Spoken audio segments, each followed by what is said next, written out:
Abriu aqui muito grande. Nossa, não. Isso aqui tem da noite. Meu aqui olhando.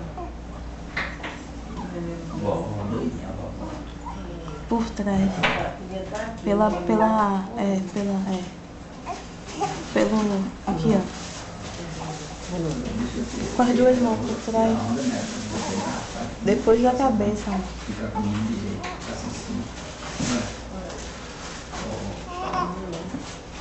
Ela conhece o seu belo. Eu tô enganchado. O seu pai, todo dia o seu pai. Beba uma cachaça muito da família do seu pai. Pronto. Agora sobe as duas pernas juntas. As duas pernas juntas. Vou deixar aqui. As duas pernas de uma vez só, com a mão. Só pra levantar o bumbum. Isso, daí levanta. Com cuidado. As duas pernas, assim, pra botar isso embaixo. Não tá. Cadê? Deixa eu ver. Daí monta as duas pernas aí, mãe, pra botar essa fralda embaixo, pra não sujar a roupa. Ei, toma. Tem que primeiro puxar, subir ela. Eita, povo enrolado. Não, primeiro sobe ela pra não embalar. Mãe, sobe, bote a fralda. Pra não melar ela igual a ontem. Bota a fralda então. Ai, eu só não vejo, pronto.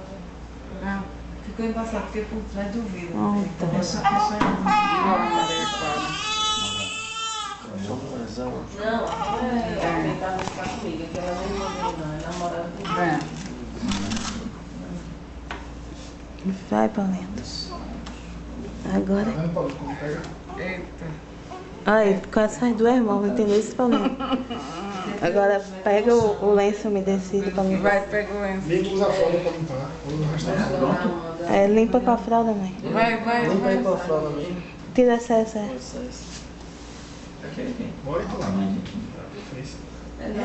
Dando banho nele. Danou-se, mãe. Mãe, a coluna da menina. E tu batendo fora. Eita, Ela gofou. comentou. Deu uma golfada. Eita, levanta ela. Agora vai banho dela.